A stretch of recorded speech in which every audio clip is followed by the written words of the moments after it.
Sudah hampir 2 tahun Adit tidur di depan toko kelontong milik Pak Herman. Emperan itu sempit, keras, dan sering bau amis karena letaknya tak jauh dari tempat pembuangan sampah pasar. Tapi Adit tak pernah mengeluh. Setiap malam, ia hanya menggelar tikar bekas sumbangan masjid dan melipat jaket tipisnya jadi bantal. Satu-satunya harta berharganya adalah sebuah tas lusuh yang berisi buku-buku teknik, coretan tangan, dan sebuah kalkulator yang pernah ia beli dari uang beasiswa. Di pasar ini, orang seperti Adit tak jarang dianggap pengganggu.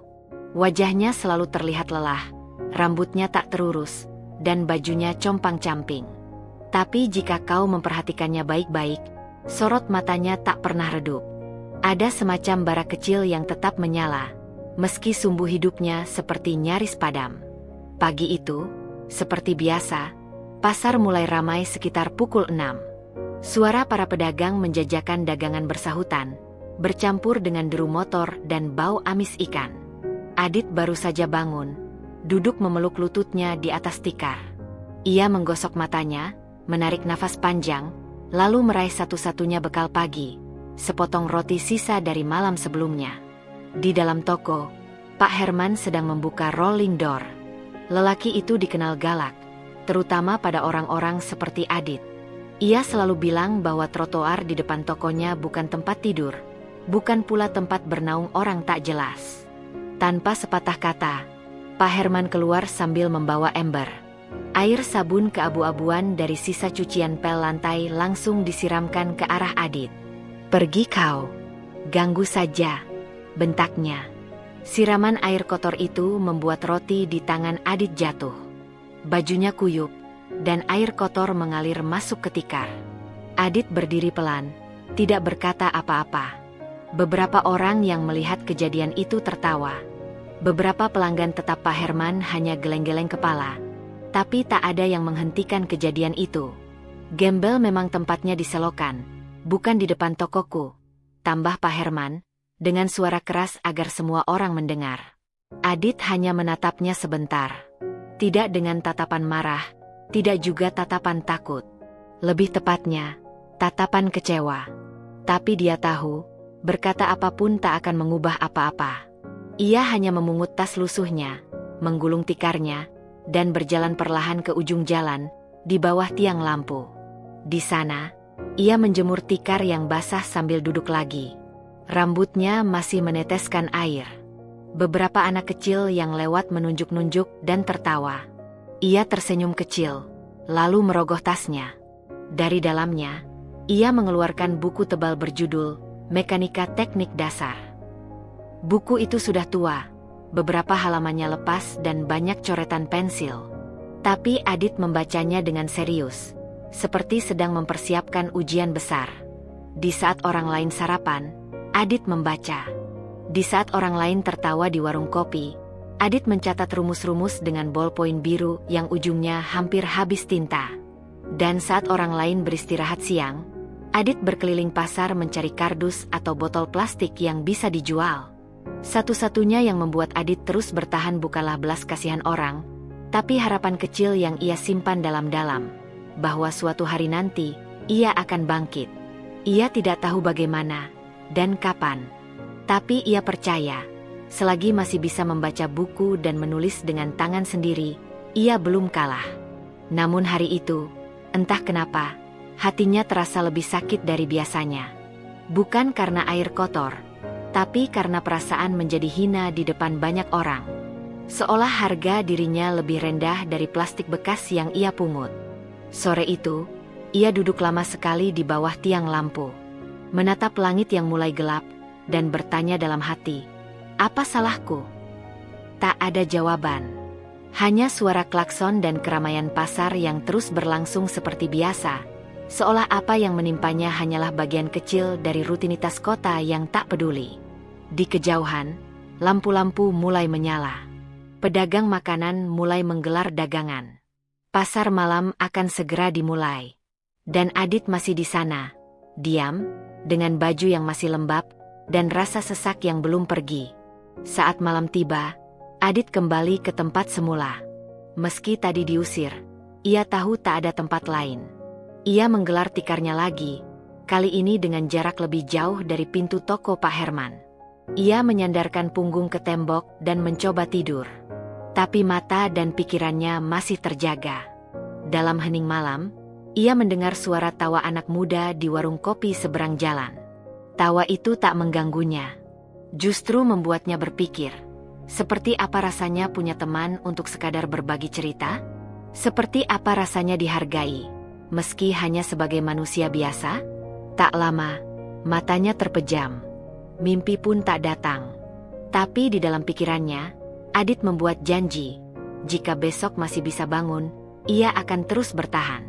Bukan untuk membalas, tapi untuk membuktikan bahwa manusia, seburuk apapun nasibnya, tetap punya hak untuk dihormati.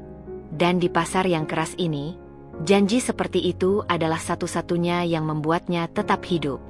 Pagi itu, Adit tidak langsung membuka bukunya. Ia hanya duduk memandangi langit yang sudah mulai cerah. Masih di bawah tiang lampu, tempat yang kini jadi semacam wilayah netral setelah diusir dari depan toko kelontong Pak Herman. Matanya sembab. Bukan karena tak tidur semalaman, tapi karena semalam ia mengulang lagi semua kenangan buruk yang coba ia kubur selama ini. Adit tak selalu seperti ini.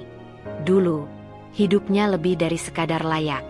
Ia adalah mahasiswa jurusan teknik mesin di sebuah perguruan tinggi negeri ternama. Tidak hanya masuk lewat jalur prestasi, ia juga dikenal sebagai mahasiswa paling aktif di jurusannya. Nama Adit sering muncul di daftar peserta Olimpiade Teknik, lomba karya tulis ilmiah, dan berbagai kegiatan kampus. Ia punya masa depan.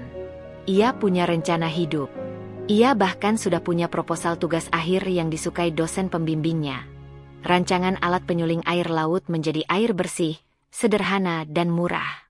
Tapi hidup, seperti roda pedati di pasar, bisa berputar sangat cepat. Kecelakaan mobil yang merenggut kedua orang tuanya terjadi saat Adit sedang mengikuti seminar nasional di luar kota. Ia menerima kabar itu dari panggilan tak dikenal. Suaranya masih terngiang. "Maaf, Mas Adit. Bapak dan Ibu meninggal di tempat." Tubuh Adit sempat lemas di depan hotel tempat ia menginap. Semua terasa seperti film yang dipercepat, dari pemakaman, pembagian warisan yang tidak seberapa, hingga tagihan-tagihan yang datang bertubi-tubi. Rumahnya disita karena utang orang tua yang tidak pernah ia tahu sebelumnya. Ia harus keluar dari kontrakan dekat kampus karena tak mampu membayar. Beasiswa yang ia dapat hanya cukup untuk makan seadanya, tapi tidak untuk sewa tempat tinggal. Lama-lama, satu persatu semester terlewat tanpa kehadirannya. Dosen mulai tak mengenalnya lagi. Teman-teman yang dulu akrab mulai jarang menyapa. Di dunia yang bergerak cepat ini, orang seperti Adit mudah sekali tergantikan. Setelah setahun mencoba bertahan, ia menyerah. Ia keluar dari kampus tanpa pamit, membawa satu koper pakaian, tas ransel berisi buku, dan satu harapan kecil. Setidaknya, masih bisa hidup. Ia mulai tinggal di emperan pasar karena di sanalah ia bisa mendapat sisa makanan, botol plastik, dan yang terpenting, lampu jalan yang menyala sepanjang malam. Itu cukup untuk membaca. "Kenapa kau masih membaca?" tanya seorang tukang parkir suatu malam. Adit menjawab pendek, "Supaya otakku tidak ikut hilang." Itu jawaban jujur. Ia tidak tahu apakah suatu hari bisa kembali ke dunia teknik, tapi ia tahu, jika berhenti belajar, maka semua yang sudah diperjuangkan akan benar-benar hilang. Maka ia bertahan dengan caranya sendiri. Ia mencatat rumus di karton bekas, menghitung ulang soal-soal teknik, bahkan sesekali membuat sketsa alat penyuling impiannya. Namun luka itu tidak pernah sembuh. Setiap kali melihat anak berseragam kampus lewat, hatinya bergetar. Ia tahu rasanya mengenakan jaket alma mater. Ia tahu rasanya duduk di kelas dan merasa menjadi bagian dari sesuatu yang besar. Tapi kini, ia hanya Adit, si gembel di bawah tiang lampu. Orang-orang mengenalnya sebagai pengganggu, bahkan ancaman kecil bagi kenyamanan warga pasar. Tidak ada yang tahu bahwa di balik baju lusuh itu, tersimpan masa lalu yang berisi prestasi dan cita-cita. Pagi itu, saat ia sedang melamun, seorang ibu penjual gorengan memberinya sebungkus tempe hangat. "Ini, nak, makan dulu. Mukamu pucat." Adit mengangguk, lalu tersenyum kecil. Senyum itu jujur, meski berat. Ia sangat menghargai pemberian itu. Tapi di dalam hatinya, luka lama kembali terbuka. Rasa malu karena hidup dari belas kasihan. Ia makan perlahan, lalu membuka buku tekniknya. Tapi matanya tak fokus. Ia teringat masa-masa ketika ia dan ayahnya membetulkan motor tua di garasi. Ayahnya bukan insinyur, hanya montir biasa. Tapi dari sanalah kecintaan Adit pada teknik bermula. Ikutin aliran listriknya, Dit. Kalau lampu nggak nyala, pasti ada yang putus di tengah, kata ayahnya sambil mencoret skema kabel di kertas nasi. Adit selalu mengingat itu.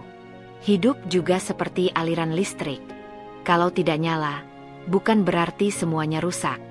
Bisa jadi hanya ada satu sambungan yang terputus. Masalahnya, ia belum tahu kabel mana yang harus disambung lagi. Hari itu, ia menutup bukunya lebih cepat. Duduk diam lebih lama dari biasanya. Ia tidak menangis. Ia sudah terlalu sering menangis. Tapi ada satu hal yang ia sadari. Ia belum kalah. Bukan karena punya uang, bukan karena punya rumah, tapi karena ia masih bisa berpikir, dan masih punya impian. Impian yang ia simpan dalam diam, tapi terus menyala seperti lampu jalan di atas kepalanya. Ia hanya belum tahu bahwa malam ini, hidupnya akan berubah. Karena seseorang akan datang, dan melihat sesuatu yang dunia selama ini abaikan. Nyala kecil dari seorang pemuda lusuh, yang tak pernah benar-benar padam. Malam itu tidak jauh berbeda dari malam-malam sebelumnya. Angin panas masih berhembus dari ujung gang pasar. Aroma sisa ikan dan sayur busuk bercampur dengan asap gorengan yang menempel di udara. Adit, seperti biasa, duduk bersila di bawah tiang lampu, membentangkan buku tua berjudul Rangkaian Mekanik dan Fluida. Cahaya kuning temaram dari lampu jalan menjadi satu-satunya penerangnya. Tangannya sibuk mencoret-coret sketsa rancangan sederhana di kertas bekas pembungkus mie instan. Sebuah kebiasaan yang tetap ia jaga setiap malam, entah untuk apa. Tapi bagi Adit, itu satu-satunya hal yang membuatnya merasa masih manusia. Bukan sekadar gembel, seperti yang orang-orang sebut. Di seberang jalan, sebuah mobil sedan tua berhenti perlahan. Tidak seperti biasanya. Mobil itu mengeluarkan suara mesin yang pelan dan berhenti tepat di sisi warung kopi. Dari dalamnya keluar seorang pria parubaya, mengenakan batik sederhana dan celana panjang hitam. Rambutnya mulai memutih, tapi langkahnya masih tegap. Ia memesan segelas kopi, lalu duduk di bangku panjang kayu sambil memperhatikan Adit. Beberapa menit berlalu. Adit masih fokus membaca dan mencoret, tak menyadari dirinya tengah diamati. Pria itu menyeruput kopinya perlahan, lalu berdiri, menyeberangi jalan, dan mendekat ke arah Adit. "Nak," panggilnya pelan. Adit mendongak. Pria itu tersenyum. "Kau sedang belajar?" Adit ragu menjawab. Ia mengangguk pelan, lalu menutup bukunya. "Boleh aku lihat?" Pria itu menunjuk kertas coretan di pangkuan Adit. Dengan ragu, Adit menyodorkannya. Pria itu mengambilnya dengan hati-hati, lalu membaca perlahan. Matanya membulat. Ini skema alat pemurni air," tanyanya. Adit mengangguk. "Versi murah dan bisa dirakit dari barang bekas."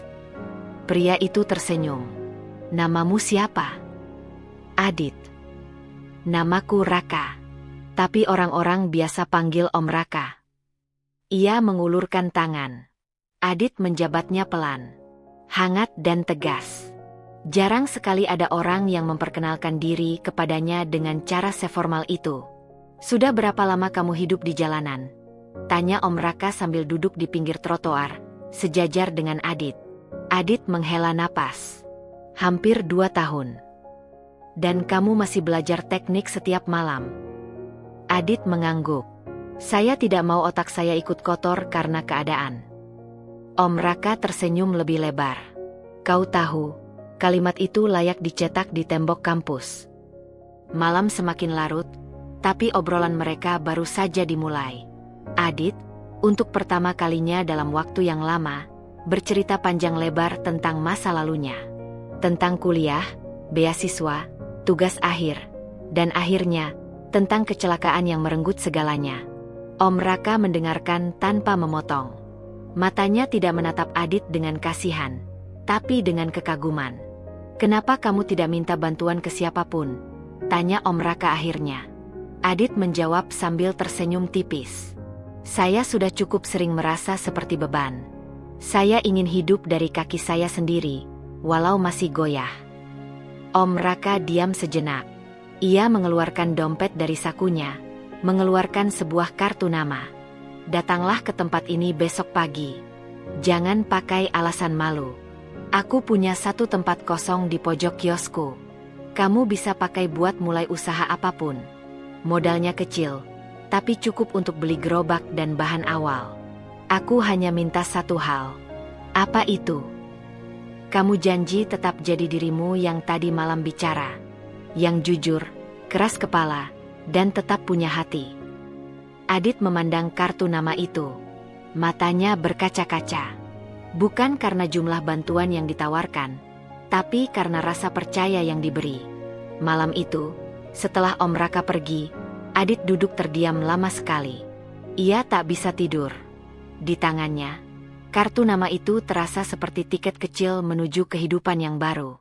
Entah akan jadi apa nanti, tapi satu hal sudah pasti. Esok pagi, ia tidak akan hanya duduk membaca di bawah tiang lampu. Untuk pertama kalinya dalam 2 tahun, Adit punya alasan untuk bangun lebih awal dari biasanya. Bukan karena takut diusir, tapi karena ada harapan yang mengetuk. Dan dari semua malam yang pernah ia lewati dalam diam, malam itu adalah yang paling berisik, bukan oleh suara pasar, tapi oleh suara langkah nasib yang akhirnya datang menghampiri. 2 hari setelah pertemuan dengan Om Raka, Adit berdiri di depan sebuah kios kecil yang terletak di pojok pasar, tak jauh dari tempat ia biasa tidur. Ukurannya tak lebih besar dari kamar kos, tapi bagi Adit, tempat itu terasa seperti kantor pusat impian masa depan. Di depannya sudah berdiri sebuah gerobak kayu bekas yang telah dicat ulang, dengan papan nama sederhana bertuliskan, "Kopi Pagi Gembel." Nama itu dipilih Adit dengan penuh kesadaran. Ia ingin memeluk kenyataan, bukan menghindarinya. Kalau orang-orang menganggapnya gembel, biarlah. Tapi mereka akan tahu bahwa dari gelandangan pun bisa lahir sesuatu yang layak dihargai. Modal awal dari Om Raka ia gunakan dengan cermat. Membeli termos kopi, biji kopi lokal dari pedagang kecil, gula aren, gelas plastik, dan kompor gas kecil. Ia bahkan membuat sendiri meja lipat untuk meracik kopi, lengkap dengan laci tempat menyimpan sendok dan tisu. Hari pertama buka, Adit bangun sebelum azan subuh. Ia menyiapkan semua bahan dengan rapi, menyusun gerobak, dan menyeduh air mendidih. Tangannya gemetar, bukan karena takut gagal, tapi karena campuran rasa gugup dan bahagia. Untuk pertama kalinya setelah lama, ia bekerja bukan untuk bertahan hidup saja, tapi untuk membangun. Pembeli pertama datang karena penasaran. Seorang tukang sayur lewat dan membaca nama gerobaknya. "Gembel? Ini beneran jualan kopi?" Adit tersenyum. "Beneran, Bang. Mau coba?" Tukang sayur itu tertawa. "Boleh. Tapi kalau nggak enak, gue minta diskon." Dengan cepat dan cekatan, Adit menyeduh kopi, menambahkan gula aren cair, lalu mengaduknya dengan gerakan khas yang ia pelajari dari video daring saat masih kuliah. Ia menyodorkan gelas dengan 2 tangan. Si tukang sayur menyeruput perlahan. Lalu matanya membesar. "Lah, enak bener ini kopi." Adit hanya tertawa. "Alhamdulillah." 1 jam kemudian, datang 2 orang lain, katanya atas rekomendasi tukang sayur tadi. Mereka mencoba, lalu memanggil teman lain. Sebelum pukul 8, Adit sudah menyeduh lebih dari 20 gelas. Hari kedua, antrean mulai terbentuk. Beberapa pelanggan bahkan rela berdiri hanya untuk menunggu giliran. Adit mulai mencatat nama-nama langganan dan jenis kopi yang mereka sukai. Ia hafal siapa yang suka pahit, siapa yang minta ditambah susu kental, siapa yang suka setengah gula. Ia juga tak lupa menjaga kerapian. Meskipun gerobaknya sederhana, tapi ia memastikan setiap gelas disajikan bersih, dengan tisu kecil dan senyuman. Kadang ia menyelipkan ucapan semangat kecil pada gelas. Semangat kerja hari ini. Atau, rejeki udah nunggu, Bang. Orang-orang mulai menyukai bukan hanya kopinya, tapi juga dirinya. Mereka heran, bagaimana seorang gembel bisa membuat kopi seenak itu dan tetap ramah walau bajunya lusuh. Tapi Adit tahu, semua itu bukan karena keajaiban. Ia sudah lama belajar soal suhu air, jenis biji, dan takaran yang pas. Semua catatan itu masih ia simpan di buku lusuhnya. Lu beneran kuliah teknik, Dit? Tanya seorang pelanggan tetap, sopir angkot bernama Bang Dul. Adit mengangguk. Dulu, Bang. Tapi ya, sekarang jualan kopi aja dulu. Bang Dul hanya mengangguk, lalu menyeruput kopi dengan pelan, seperti menghormati cerita di balik setiap cangkir. Hari keempat, seorang anak muda berpakaian rapi datang. Ia ternyata kerja di kantor media lokal. Katanya, ia dengar dari temannya soal warung kopi milik Gembel yang enak dan murah. Ia mewawancarai Adit sebentar, lalu memotret gerobaknya dan mengunggah ke media sosial. Besok paginya, antrean 2 kali lipat dari biasanya. Bahkan beberapa orang datang hanya untuk berfoto dan membeli kopi demi ikut tren. Mereka menyebutnya kopi motivasi pagi. Adit tidak menjadi sombong. Ia tetap menyapa setiap pelanggan dengan ramah, tetap meracik dengan tangan bersih, tetap membereskan gelas bekas sendiri. Dan setiap malam, ia mencatat pengeluaran dan pemasukan, menulis hal-hal yang bisa ditingkatkan, dan membaca ulang catatan tekniknya. Ia tahu, usaha ini bukan hanya tentang menjual kopi. Ini tentang membangun kembali harga dirinya. Tentang membuktikan bahwa dari jalanan pun, orang bisa bangkit asalkan diberi satu saja kesempatan. Dan kesempatan itu, bagi Adit, bernama gerobak kopi di pojok pasar, di bawah cahaya matahari pagi yang sama yang pernah menyaksikannya disiram air kotor. Kini, cahaya itu menyinarinya bukan sebagai gembel, tapi sebagai pengusaha kecil yang sedang tumbuh dengan caranya sendiri. Hari-hari berlalu dan nama kopi pagi Gembel semakin banyak dibicarakan, bukan hanya oleh pelanggan pasar, tapi juga oleh mereka yang biasanya tak pernah menyentuh kopi emperan. Semua bermula dari satu video pendek berdurasi 30 detik yang diunggah seorang food vlogger lokal bernama Mira. Dalam video itu, Mira merekam Adit sedang menyeduh kopi sambil tersenyum lebar. Bajunya masih lusuh, celananya tambal sulam, tapi tangannya lincah dan bersih. Ia menyapa setiap pelanggan dengan ramah, bahkan sempat berkata, kopi yang baik itu bukan hanya tentang rasa, tapi juga tentang hati yang menyeduhnya. Kalimat itu, sederhana tapi mengena. Dalam 2 hari, video tersebut ditonton lebih dari 2 juta kali. Komentar-komentar membanjiri akun Mira. Gila, keren banget nih masnya. Dari gembel jadi inspirasi. Salut. Mau dong minum kopi dari dia langsung. Dalam waktu singkat, gerobak kopi Adit bukan lagi sekadar warung kaki lima. Ia menjadi simbol perjuangan, ketulusan, dan harapan. Orang-orang datang dari berbagai tempat. Ada yang naik motor dari kota sebelah, ada yang naik kereta pagi-pagi, hanya untuk mencicipi kopi dan melihat langsung si gembel inspiratif. Adit sempat kewalahan. Ia mulai menambah stok bahan baku, meminjam termos tambahan dari Om Raka, dan menyusun antrean lebih teratur. Tapi satu hal yang tak ia ubah, senyumnya. Ia tetap menyapa setiap pelanggan, tetap menyeduh dengan hati-hati, dan tetap mencatat semua transaksi dengan teliti di buku kecilnya. Media mulai berdatangan. Wartawan dari stasiun TV lokal meliput langsung. Mereka mewawancarainya di sela-sela jam sibuk. Adit selalu menjawab dengan rendah hati. Saya cuma bikin kopi. Yang luar biasa itu orang-orang yang mau datang dan percaya sama saya. Berita itu sampai ke telinga banyak tokoh. Salah satu influencer besar memesan kopi untuk dikirim ke kantornya dan mempostingnya dengan caption, "Ngopi pagi dari gerobak legendaris yang mengajarkan kita. Semangat nggak bisa dilap dari baju yang bersih, tapi dari hati yang jujur." Tak butuh waktu lama, sebuah perusahaan kopi ternama menghubungi Adit. Mereka menawarkan kerjasama.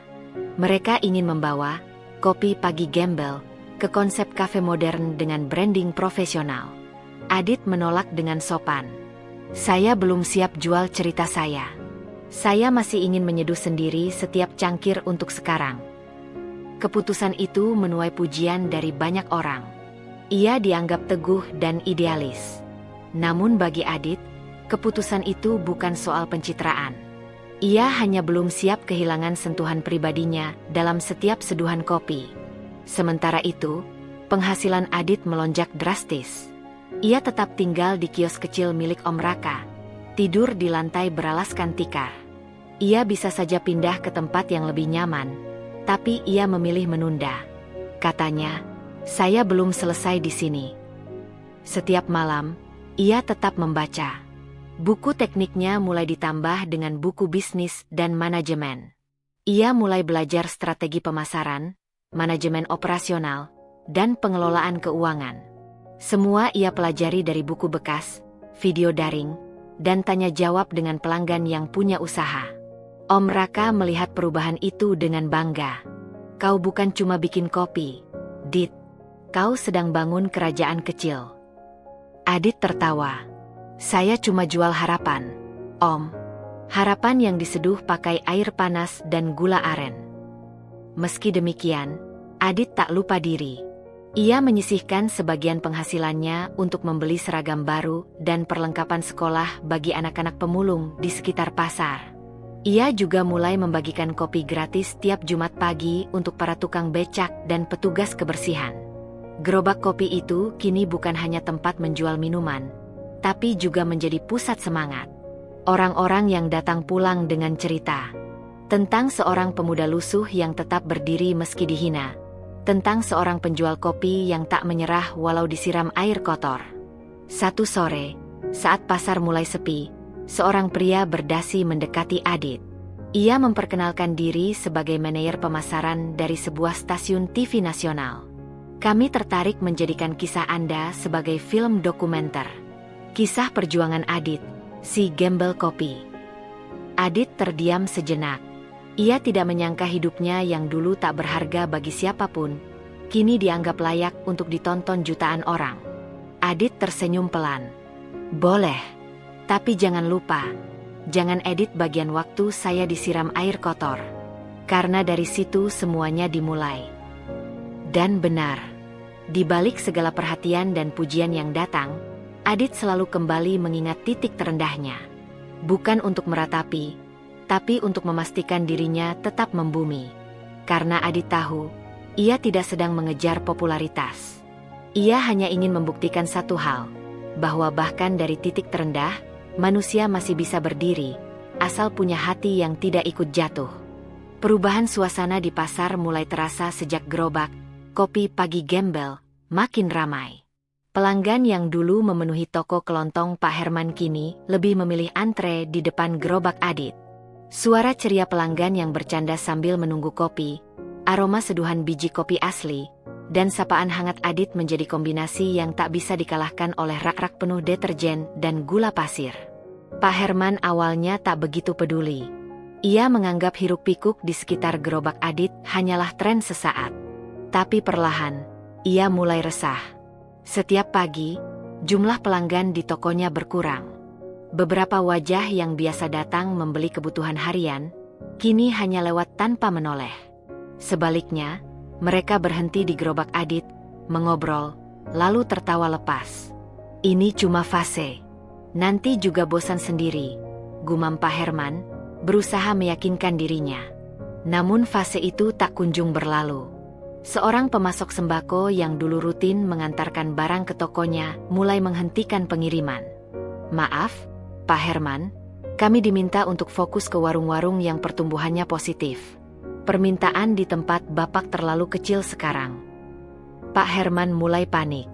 Ia mencoba menarik pelanggan dengan diskon besar, bahkan sempat memasang spanduk bertuliskan, "Gula termurah di pasar." Tapi upayanya tak berbuah hasil. Orang-orang tetap datang ke pasar, tapi bukan ke tokonya. Lebih menyakitkan lagi, banyak yang sengaja mengambil foto antrean panjang di gerobak Adit, lalu mengunggahnya di media sosial dengan caption menyindir, "Kopi lebih dicari daripada sabun." Suatu pagi, Pak Herman berdiri di depan tokonya. Ia melihat Adit menyambut seorang pelanggan yang membawa anak kecil. Anak itu tampak senang melihat proses penyeduhan kopi dengan alat manual. Adit menjelaskan dengan sabar, bahkan mengizinkan si anak mencium aroma biji kopi. Suasana itu tak bisa dibeli Pak Herman dengan etalase yang penuh barang. Ada kehangatan di sana. Sesuatu yang tak pernah ia ciptakan selama puluhan tahun berdagang. Beberapa hari kemudian, dua karyawannya mengundurkan diri. "Maaf, Pak, kami dapat kerja di tempat lain. Pendapatan di sini sudah nggak cukup untuk menutupi biaya hidup." Kini Pak Herman harus menjaga tokonya sendiri. Ia mulai membuka dan menutup toko seorang diri, mengatur stok, menghitung penghasilan yang kian menipis. Setiap malam, ia menatap buku keuangan dengan dahi berkerut. Angka-angka merah mulai mendominasi. Toko yang dulu menjadi kebanggaannya kini sunyi. Tak ada lagi tawa pelanggan, tak ada suara ramai dari ibu-ibu pasar yang menawar harga. Yang tersisa hanyalah etalase berdebu dan lampu neon yang mulai berkedip lemah. Hari demi hari, Pak Herman mulai jarang membuka tokonya.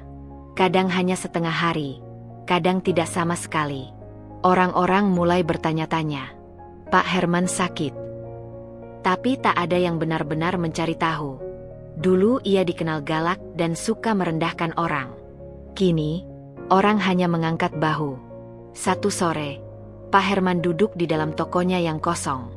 Ia memandang keluar, ke arah gerobak Adit yang tetap ramai. Matanya tertumbuk pada satu tulisan kecil yang menempel di gerobak itu. "Terima kasih karena pernah meremehkan saya. Tanpa itu, saya takkan berdiri sejauh ini." Pak Herman merasa dadanya sesak. Ia tahu betul siapa yang dituju oleh kalimat itu. Namun, berbeda dari yang ia bayangkan, tak ada rasa marah dari Adit. Tiap kali mereka berpapasan, Adit tetap menunduk sopan. Tak ada dendam yang terlihat, hanya penghormatan. Adit bisa saja memamerkan kemenangannya, tapi ia tidak melakukannya. Ia hanya terus menyeduh kopi dan menyapa orang dengan ramah. Dan mungkin itulah yang paling menusuk.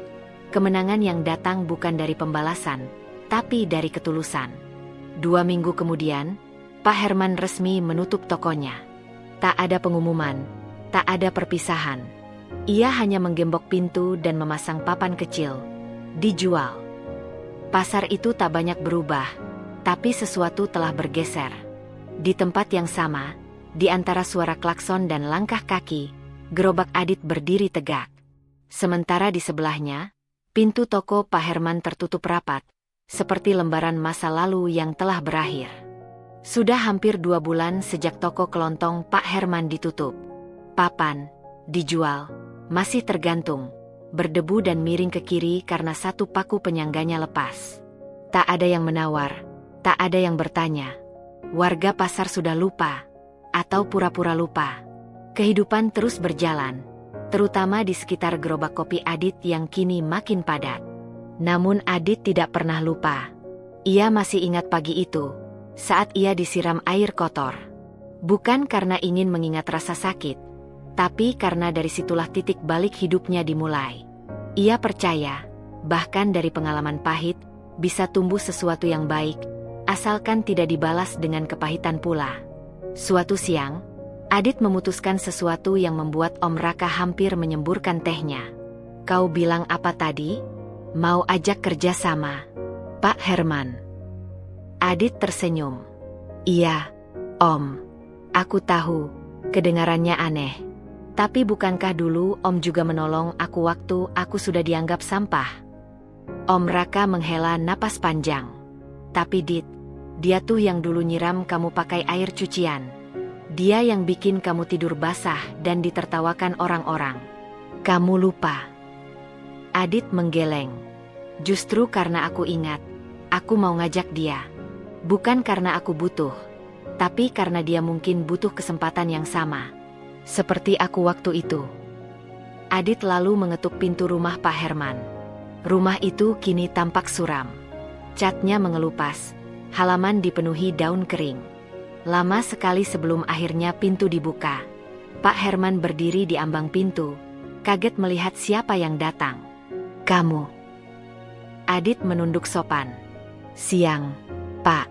Maaf mengganggu. Saya ingin bicara sebentar, kalau Bapak berkenan." Pak Herman terdiam sejenak, lalu mempersilakan masuk. Mereka duduk di ruang tamu yang dingin dan berantakan. Tak ada suara lain selain detak jam dinding yang usang. Adit mengeluarkan map sederhana. Di dalamnya ada skema sederhana rencana membuka kios baru, toko bahan baku kopi. "Pak, saya ingin buka toko bahan baku khusus untuk kopi. Dari gula aren, biji kopi, gelas kertas, sampai termos dan alat seduh. Saya punya modal, saya punya akses. Tapi saya butuh seseorang yang berpengalaman di bidang distribusi dan toko kelontong." Pak Herman tak segera merespons. Ia menatap map itu lama. "Kenapa saya?" Adit menatap mata Pak Herman. "Karena Bapak tahu cara mengelola toko, tahu jaringan pemasok.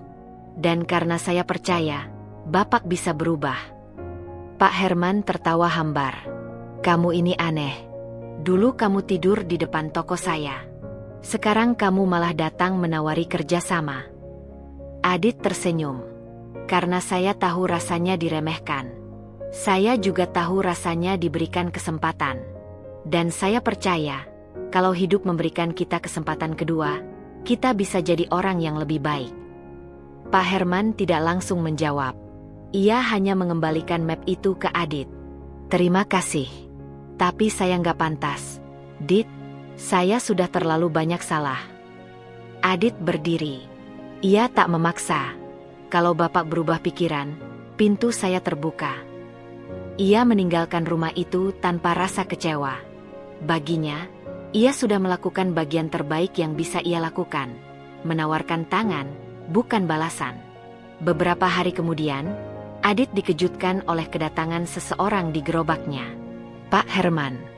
Dengan pakaian sederhana dan wajah yang tampak lebih tirus, ia berdiri di ujung antrean, tidak langsung bicara. Adit menghampirinya. "Pak." Pak Herman tersenyum kecil. "Saya pikir-pikir lagi, tawaran kamu masih berlaku?" Adit mengangguk. "Masih, Pak." Hari itu, Pak Herman resmi bergabung. Tidak sebagai mitra utama, tapi sebagai pengelola operasional toko bahan baku pertama milik Adit. Statusnya jelas, bukan bawahan, bukan atasan. Mereka setara. Dua orang yang pernah saling menyakiti secara tak langsung, kini belajar saling menghormati. Toko bahan baku itu dibuka tepat di seberang pasar. Nama tokonya sederhana, Kopi Kita. Adit menjelaskan nama itu kepada wartawan yang datang meliput. "Kopi ini bukan tentang saya. Bukan tentang siapa yang dulunya disiram atau menyiram. Ini tentang kita semua, tentang bagaimana kita bisa bangkit bersama." Pak Herman bekerja keras. Ia tak malu membawa karung-karung berisi bahan baku, menata rak, mencatat stok, bahkan menyapu halaman toko tiap pagi. Ia tidak lagi menjadi pria galak yang suka memaki. Ia berubah. Dan perubahan itu tak pernah datang dari hinaan, tapi dari kesempatan. Adit melihat itu dengan lega. Ia tahu, keputusan untuk mengulurkan tangan bukan hanya menyelamatkan satu orang, tapi mungkin juga satu keluarga. Om Raka, yang diam-diam memperhatikan perkembangan itu, hanya geleng-geleng kepala. "Kau memang aneh, Dit, tapi aneh yang menyelamatkan." Dan seperti itu, kisah dua manusia yang pernah berdiri di dua sisi yang berseberangan kini berjalan di jalur yang sama. Bukan karena tak ada luka, tapi karena ada harapan. Adit tahu, ia belum selesai. Perjalanannya masih panjang. Tapi satu hal ia yakini benar. Bahwa membalas dengan tangan terbuka jauh lebih kuat dari membalas dengan kebencian. 3 bulan berlalu sejak toko bahan baku, Kopi Kita, berdiri. Usaha itu berkembang pesat. Para pelaku UMKM kopi kecil di pasar dan sekitarnya kini memiliki tempat terpercaya untuk membeli bahan berkualitas dengan harga bersahabat. Pak Herman menunjukkan performa luar biasa. Ia seperti menemukan kembali jati dirinya. Sementara itu, Adit tetap setia di gerobaknya setiap pagi, Meski kini sudah ada 3 pegawai yang membantu menyeduh dan melayani. Ia lebih sering berbincang dengan pelanggan, mendengar cerita, dan sesekali mengajari barista muda tentang rasa dan ketekunan. Suatu hari, saat Adit sedang membersihkan meja-meja kecil di depan gerobak, seorang pria dengan setelan jas rapi datang menghampirinya. Ia memperkenalkan diri sebagai asisten notaris dari kantor hukum ternama di Jakarta. "Mas Adit?" "Iya, saya sendiri. Ini surat panggilan resmi. Anda diminta hadir ke kantor notaris Harsono Orekan, hari Kamis jam 10 pagi. Ada hal penting yang perlu disampaikan." Adit sempat mengira itu penipuan, tapi setelah dicek dan dikonfirmasi oleh Om Raka, ternyata benar. Namanya tercatat resmi di dokumen pemanggilan. Hari Kamis pun tiba. Dengan mengenakan kemeja putih bersih dan celana bahan yang dipinjam dari Om Raka, Adit tiba di gedung megah kantor notaris tersebut. Di sana, ia disambut oleh seorang perempuan parubaya yang ramah dan mengantarnya ke ruang rapat. Di ruangan itu, sudah duduk seorang pria tua yang tampak lemah, tetapi matanya masih tajam. Namanya Pak Harsono. Ia membuka berkas tebal, lalu menatap Adit. "Ananda Adit, kami memanggil Anda hari ini terkait wasiat dari mendiang Pak Gunawan Saputra." Adit mengerutkan dahi. "Itu nama ayah saya." Pak Harsono tersenyum. "Betul. Dan ternyata, almarhum meninggalkan amanah yang sempat tertunda bertahun-tahun karena proses hukum dan kepemilikan aset yang rumit." Adit masih diam, belum sepenuhnya memahami arah pembicaraan. Beberapa bulan lalu, seseorang bernama Raka Arman, yang ternyata adalah sahabat lama ayah Anda, datang ke kami dengan bukti dan dokumen sah bahwa Anda adalah ahli waris tunggal dari seluruh aset bisnis kopi milik mendiang. Adit nyaris tak percaya. "Warisan apa, Pak?" Pak Harsono menyerahkan selembar dokumen. Di dalamnya, tertulis daftar aset, hak merek, lisensi, peralatan, dan rencana ekspansi dari sebuah bisnis bernama Kopi Nusantara, jaringan kedai kopi legendaris yang sempat populer 20 tahun lalu dan menghilang misterius. "Ini semua milik ayah Anda. Dan sekarang, menjadi milik Anda." Adit terdiam lama. Ia merasa seperti tersedot ke masa lalu. Ayahnya dulu memang sering mengajaknya ke gudang kopi, ke tempat sangrai, dan ke kedai kecil yang ramai pelanggan. Tapi sejak kecelakaan yang merenggut nyawa kedua orang tuanya, semua itu lenyap seolah ditelan bumi. Om Raka tahu soal ini. Pak Harsono mengangguk. Beliau menyimpan semua dokumen dan menunggu waktu yang tepat. Ia ingin melihat apakah Anda tetap bertahan sebagai Adit yang berjuang dari bawah. Dan Anda telah membuktikannya. Hari itu, Adit pulang dengan hati yang campur aduk. Ia membawa lebih dari sekadar warisan harta. Ia membawa tanggung jawab, kenangan, dan nama besar yang harus ia hidupkan kembali. Beberapa minggu kemudian, Adit resmi meluncurkan bisnis barunya, Warisan Kopi Nusantara. Ia tidak mengubah semua, tapi menyatukan semuanya. Konsep kedai kopi modern yang terhubung dengan semangat gerobak kopi emperan, diisi oleh para pemuda dengan semangat seperti dirinya dulu.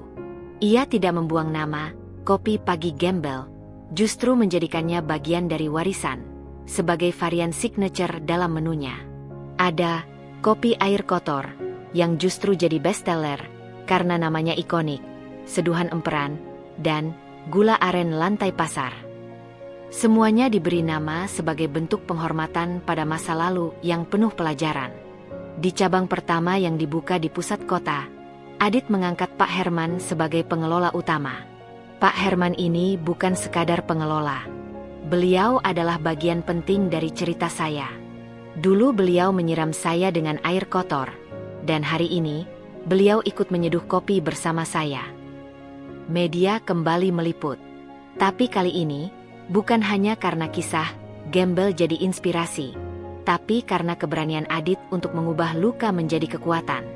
Di sebuah sesi wawancara, seorang wartawan bertanya, "Apa yang ingin Mas Adit sampaikan ke orang-orang dari kisah hidup Mas sendiri?" Adit menjawab pelan, "Jangan pernah remehkan orang yang tidur di emperan, karena mereka mungkin sedang bangkit. Dan jangan pernah malu untuk membuka tangan kepada orang yang dulu menjatuhkanmu. Bisa jadi tangan itu yang akhirnya membantu kamu tumbuh lebih tinggi. Warisan itu kini bukan lagi sekadar kopi, tapi juga nilai. Bahwa kebaikan, kerja keras, dan keteguhan hati tak akan pernah sia-sia. Bahwa dari jalanan sempit di pasar tradisional, bisa lahir kekuatan yang mengguncang dunia bisnis. Dan Adit? Ia tetap Adit. Pemuda yang dulu tidur di emperan, kini menjadi pemilik jaringan kedai kopi yang mengusung cita rasa, perjuangan, dan kemanusiaan. Tapi setiap pagi, ia tetap menyeduh kopi pertamanya sendiri, untuk mengingat dari mana ia berasal. Karena kadang, perjalanan yang besar, dimulai dari secangkir kopi dan air kotor.